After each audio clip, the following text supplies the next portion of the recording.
Hello' everyone, স্বাগতম জনাইছোঁ আপোনালোকক মোৰ ইউটিউব চেনেললৈকে। মোৰ ইউটিউব চেনেলত মই অসম চৰকাৰৰ ADRE পৰীক্ষা, ডাইৰেক্ট ৰিক্ৰুইটমেণ্ট বা অন্যান্য চাকৰি, অসম পুলিচ এইবিলাকৰ কাৰণে যিটো মেথছৰ চিলেবাছ হয়, মেথছৰ চিলেবাছখিনি কাভাৰ কৰি আছোঁ। তো তাৰ প্ৰাৰম্ভিক বিষয় হিচাপে বা প্ৰথমতে আমি চিম্পল ইণ্টাৰেষ্টখিনি ইতিমধ্যে কাভাৰ কৰিলোঁ। চিম্পল ইণ্টাৰেষ্ট কি, কেনেকৈ উলিয়াব লাগে আৰু চিম্পল ইণ্টাৰেষ্টৰ কাৰণে কি কি তিনিটা ফেক্টৰৰ প্ৰয়োজন হয় এইবিলাকৰ বিষয়ে আমি ইতিমধ্যে পাইছোঁ।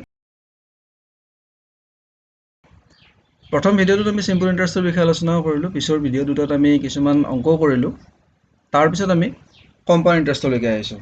কম্পাউণ্ড ইণ্টাৰেষ্টৰ যিটো প্ৰথম ভিডিঅ' সেইটো ইতিমধ্যে আপলোড কৰা হৈছে মোৰ চেনেলত, চাব পাৰিব। কেনেকৈ উলিয়াই ফেক্টৰ তিনিটা একেই হয় চিম্পল ইণ্টাৰেষ্ট আৰু কম্পাউণ্ড ইণ্টাৰেষ্টৰ কাৰণে। এটা আছিল P principal, R rate of interest আৰু টি মানে হৈছে টাইম। এইখিনিৰ ওপৰত বেছ কৰি পেলাই কম্পাউণ্ড ইণ্টাৰেষ্টটো উলিয়াব পাৰি। একেই হয়, ফৰ্মুলাটো বেলেগ। আমি ফৰ্মুলাটোৰ বিষয়ে শিকিছিলোঁ আগৰ ভিডিঅ'টোত। তো এতিয়া আমি দুটামান অংক কৰোঁ কম্পাউণ্ড ইণ্টাৰেষ্টৰ ওপৰত। প্ৰথম অংকটোলৈ আহিছোঁ। ইয়াতে দিয়া আছে, what will be the compound interest of ₹6,400 at 12% interest rate after 4 years। মানে 6,400 টকাৰ চক্ৰবৃদ্ধি সুদ কিমান হ'ব? বছৰ দিয়া আছে বা সময় দিয়া আছে 4 বছৰ আৰু ৰেট অফ ইণ্টাৰেষ্ট দিয়া আছে 12%। তো দিয়াখিনি আমি ইয়াত লিখি ল'ম কি কি দিয়া আছে।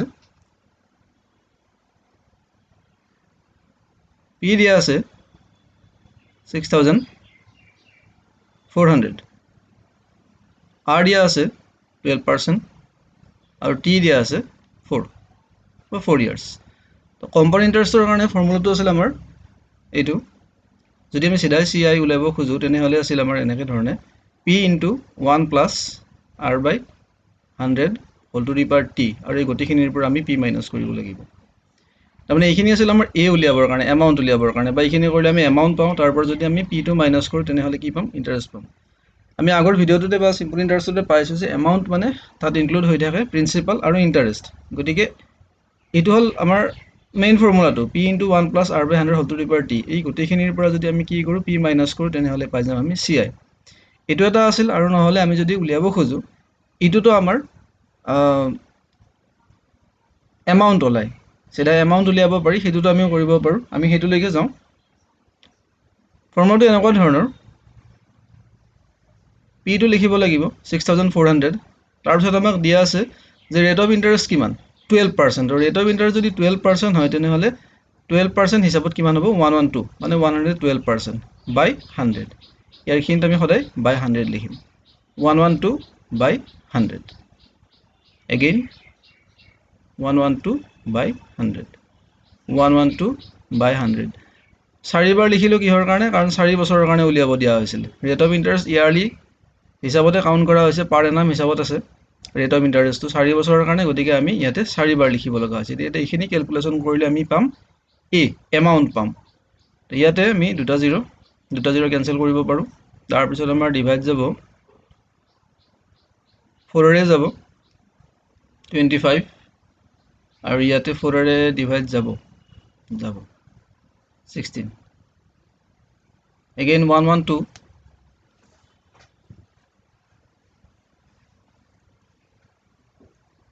এগেইন 112, এইখিনি ডিভাইড যাব 4ৰে 28 হ'ব, আৰু 4ৰে ডিভাইড কৰিলে এইটো 25 হ'ব। ইয়াতে 4ৰে ডিভাইড কৰিলে 25, আৰু 4ৰে ডিভাইড কৰিলে এইটো এগেইন 28। তো এইখিনি কেলকুলেশ্যন কৰিব লাগে। ওপৰত আছে আমাৰ 16 ইনটু 28 ইনটু 112 ইনটু 112 ডিভাইডেড বাই 25 ইনটু 25 ইনটু 25।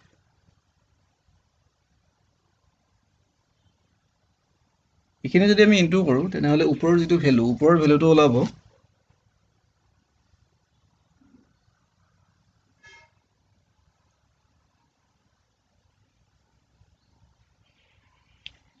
157,351,936 ডিভাইডেড বাই 15625। এইখিনি কেলকুলেশ্যন কৰিলে আমি ভেলু পাম 10,000 70.5 এইটো ওলাই আছে আমাৰ A কিন্তু কুৱেশ্যনত আমাক কৈছে যে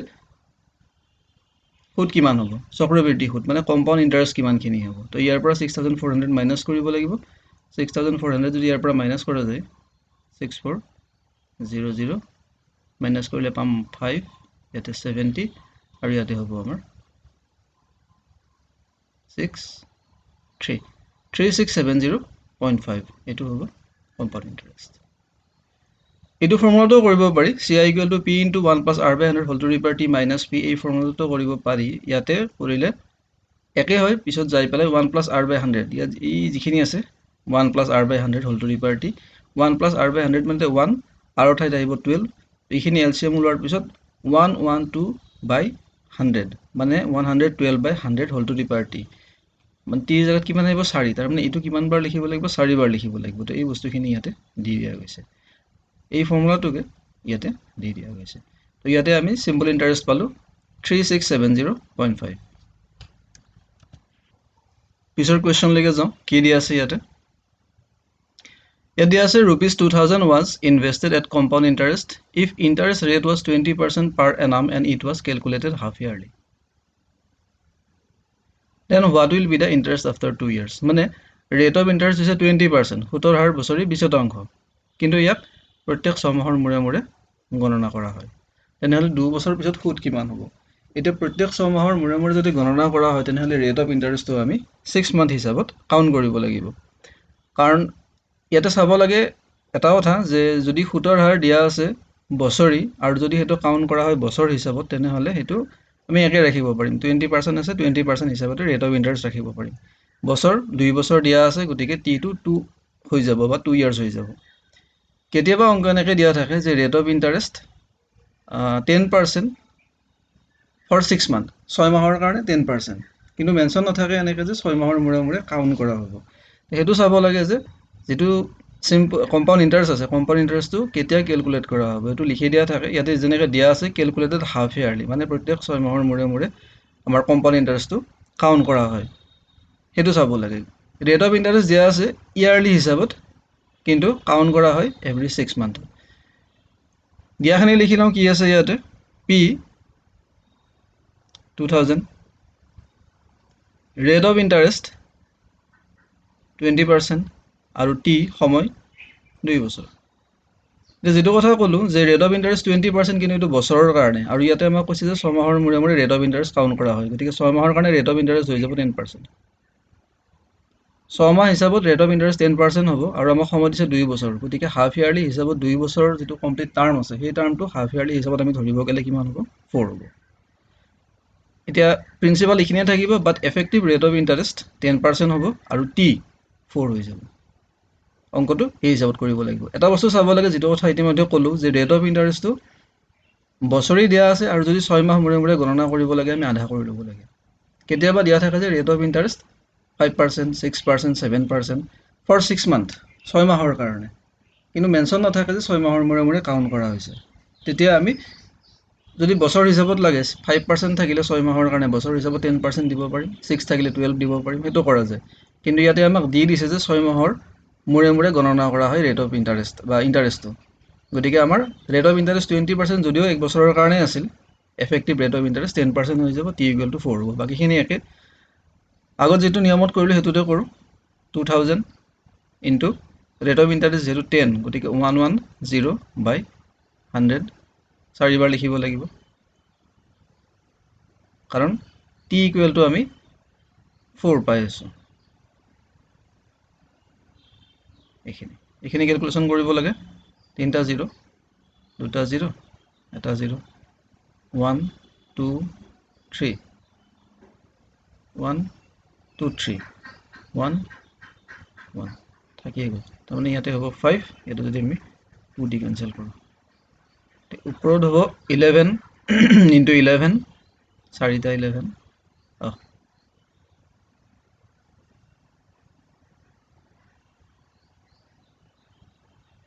আৰু তলত আহি যাব 5 তো 11 11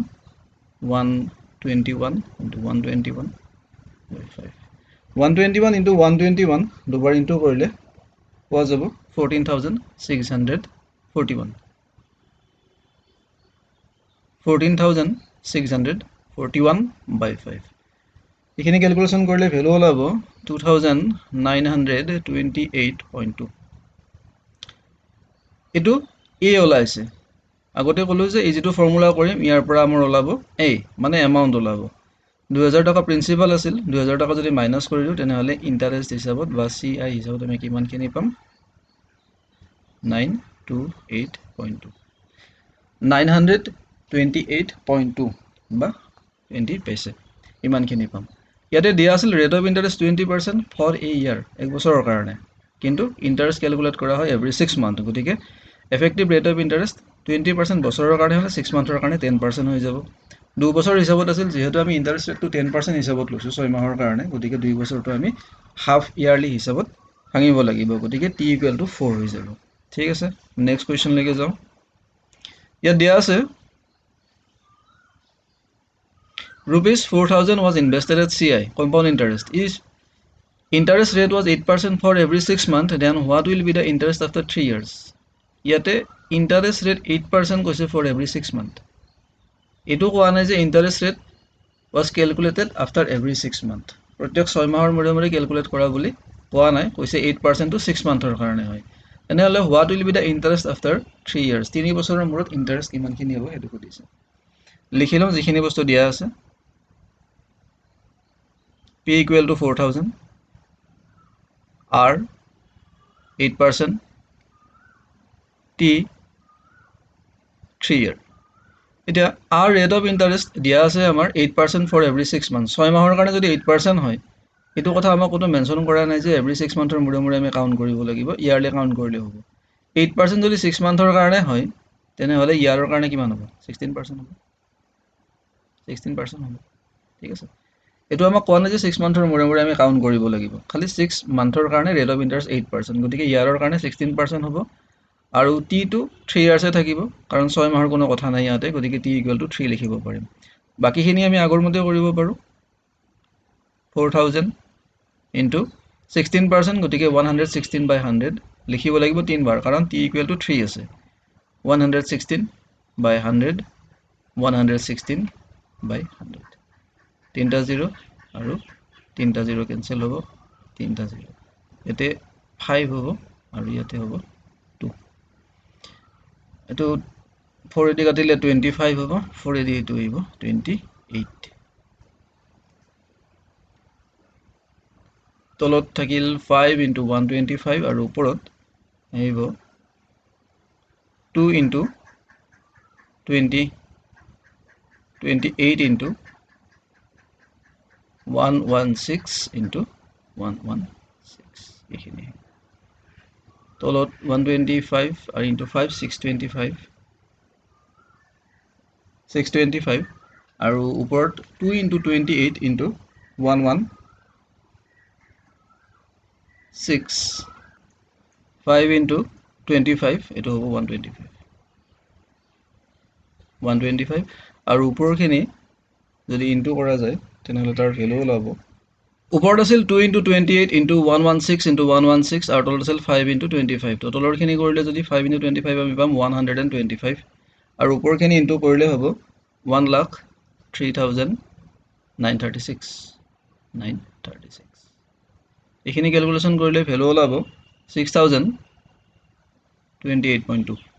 এটো আমাৰ a ওলাইছে আমি জানো এই ফৰ্মুলাটোত কৰিলে আমাৰ কি ওলাই a ওলাই তাৰ মানে ইয়াতে প্ৰিন্সিপাল আৰু ইন্টারেস্ট এড হৈ আছে আমাক খুদি আছে খুদ কিমান হ'ব মানে ইন্টারেস্ট খুদি আছে অকল গতিকে ইয়াৰ পৰা আমি 4000 যেতিয়া মাইনাস কৰিম তেতিয়া কি পাম 2028.2 এটো হ'ব CI ওকে এটো CI যদি এমাউন্ট উঠে এমাউন্ট হ'ব 6028.2 আৰু যদি CI খুদি আছে তেনে হলে আমাৰ 4000 টো মাইনাস কৰিব লাগিব তেতিয়া ওলাব 2028.2 ঠিক নেক্সট কোৱেশ্চন লৈকে যাও দিয়া আছে what will be the CI for rupees 7000 after 9 months at 12% interest rate মানে 7000 টকাৰ বছৰি 12% সুতৰ হাৰত 9 মাহৰ পিছত চক্ৰবৃদ্ধি সুত কিমানখিনি হ'ব দিয়াখিনি লিখিলো কি দিয়া আছে ইয়াতে p দিয়া আছে 7000 r rate of interest 12% t 9 month দি আছে আমাক CI এতিয়া rate of interest 12% for a year, এবছৰৰ কাৰণে হয়, বছৰি 12% ৰেট অফ ইণ্টাৰেষ্টটো, কিন্তু আমাক টাইম দিছে 9 মান্থ, গতিকে 9 মান্থটো আমি কি কৰিম, কোৱাৰ্টাৰ হিচাপত ভাগ কৰিম, আৰু ৰেট অফ ইণ্টাৰেষ্টটো আমি কোৱাৰ্টাৰত ভাগ কৰিব লাগিব। তো 9 মান্থত আমাৰ 3 কোৱাৰ্টাৰ পাওঁ আমি, 3কে 3টা কোৱাৰ্টাৰ আহিব, আৰু 12% যিটো ৰেট অফ ইণ্টাৰেষ্ট আছে 12 মাহৰ কাৰণে, বছৰৰ কাৰণে, তাত যদি আমি কোৱাৰ্টাৰলি হিচাপ কৰোঁ, পাৰ কোৱাৰ্টাৰ আহিব যে rate of interest 3%। Okay,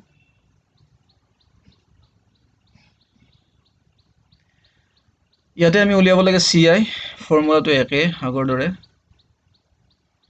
7,000 into rate of interest 3%, গতিকে 103 বাই 100, 103 বাই 100, এগেইন 103 বাই 100, এইখিনি একে কেলকুলেশ্যন কৰিব লাগে, কৰি পেলাই ভেলুটো কিমানখিনি পাওঁ আমি চাব লাগে। 7,000ৰ 3টা 0, ইয়াতে 2টা 0, এটা 0 কেঞ্চেল আউট হ'ব, আৰু বাকী ডিভাইড হ'বলগীয়া ইয়াতে একো নাই। ওপৰত নিউমাৰেটৰ হিচাপে 7 পাম, নাযায়, 103, এইটোকো কোনো নাম্বাৰে ডিভাইড নাযায়, প্ৰাইম নাম্বাৰ হয়। অ'কে, তো ওপৰত থাকিল 7 ইনটু 103, 103, 103, তলত থাকিল 10 ইনটু 100, তলত আহিব 1000, আৰু ওপৰত যদি গোটেইখিনি মাল্টিপ্লিকেশ্যন কৰোঁ তেনেহ'লে আহিব 76,49,059, এইখিনি ডিভাইড কৰাটো সহজ, ইয়াতে 3 ঘৰ আগত আহি যাব, তাৰমানে 7649.089, এইটো এ হিচাপে হ'ব। সুধি আছে আমাক চক্ৰবৃদ্ধি সুদ কিমানখিনি হ'ব, ইণ্টাৰেষ্ট সুধি আছে, গতিকে ইণ্টাৰেষ্ট হ'লে ইয়াৰ পৰা আমি প্ৰিন্সিপাল মাইনাছ কৰিব লাগিব, তেনেহ'লে প্ৰিন্সিপাল মাইনাছ কৰিলে 649.089 বা 649 বুলি দিব পাৰি, এইখিনি কি হ'ব, CI, এইটো হ'ব CI। আগৰ ফৰ্মুলাটো কৰিব পাৰি,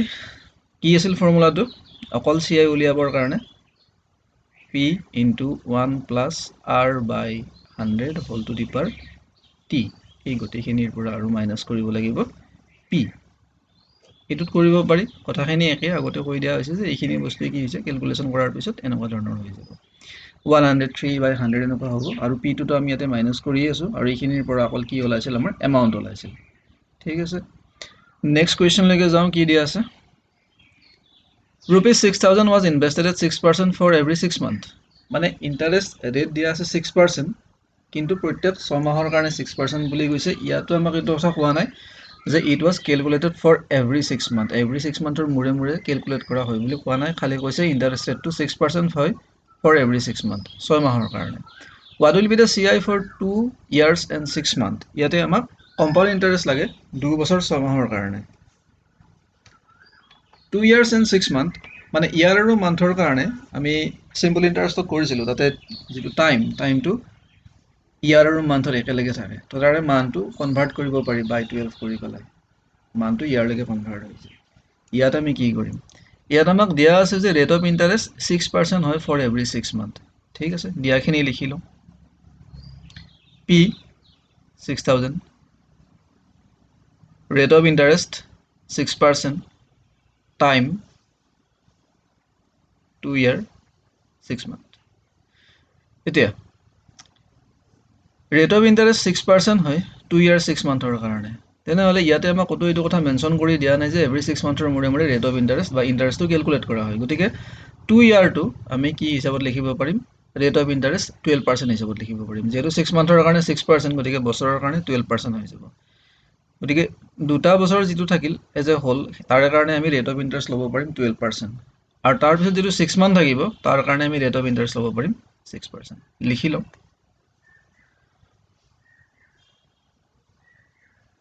6,000 ইনটু 2 বছৰৰ কাৰণে আমি ৰেট অফ ইণ্টাৰেষ্ট বছৰ হিচাপতে ল'ম, তো 6 মাহৰ কাৰণে 6%, গতিকে বছৰৰ কাৰণে হ'ব 12%, মানে 112 বাই 100, 112 বাই 100, 2টা বছৰ কমপ্লিট হ'ল, এতিয়া 6 মান্থ থাকিল, 6 মান্থৰ কাৰণে ৰেট অফ ইণ্টাৰেষ্ট 6%, 6 মান্থৰ কাৰণে ৰেট অফ ইণ্টাৰেষ্ট 6%, মানে 106, এই যিটো 106 এইটো 6 মান্থৰ কাৰণে, এইখিনি কেলকুলেশ্যন কৰিব লাগে, 3টা 0, 3টা 0, ইয়াতে এটা 0 কেনসেল হ'ব এগেইন যদি কেনসেল কৰোঁ 2 3 2 5 5 এদি কেনসেল আউট নহয় যিমানবিলাক পাইছোঁ এগেইন আমি কেনসেল কৰিব পাৰোঁ এইটো 4 দি 4 লে 25 হ'ব আৰু এইটো 4 ৰে যাব 28 ওপৰত থাকিল 3 into 28 into 112 into 106 এই 5 টো ডিনোমিনেটৰ হিচাপে আহিব 5 into 25 5 into 25 125 আৰু ওপৰত 3 into 28 into 112 into 106 এই গোটেইখিনি যদি ইনটু কৰা যায় 9,97,248 ডিভাইড কৰিব লাগিব 125 ৰে ভ্যালু পাম 7978 7978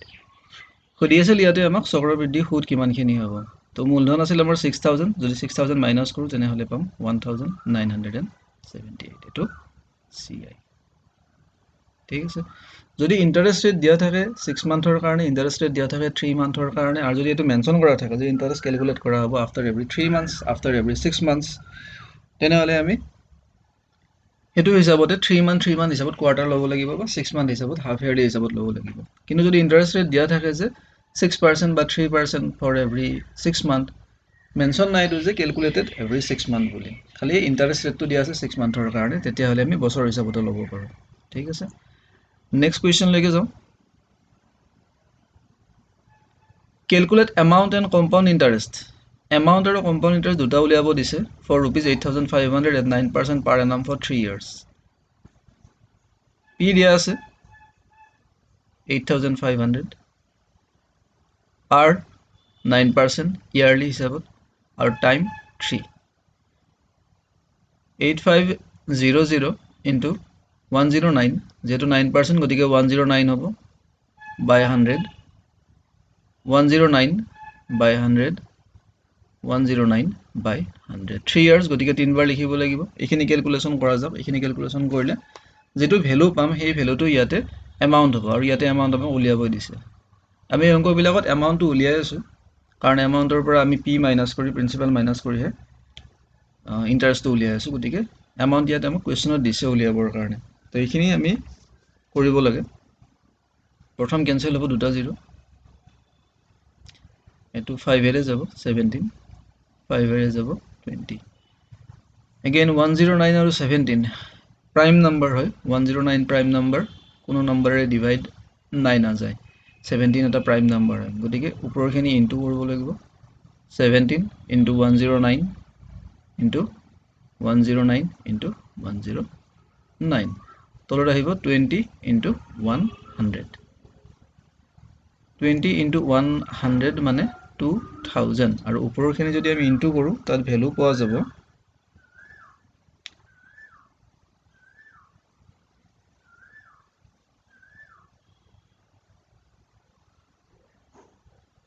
এটো ভ্যালু পোৱা যাব উপৰখিনি ইনটু কৰি পেলাই আৰু এইখিনি যদি ক্যালকুলেশন কৰা যায় তেনেহলে ভ্যালু আহিব 11007.7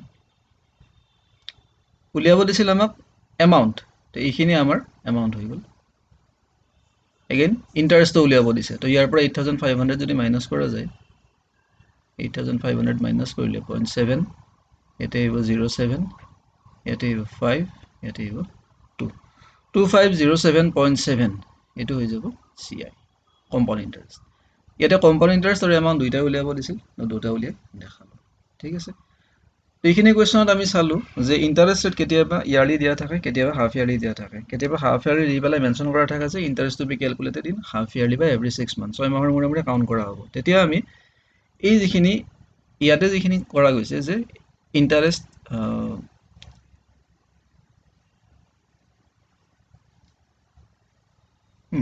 ইয়াত যিখিনি কৰা গৈছে এইখিনি বস্তু বেলেগ বেলেগ অংকৰ কাৰণে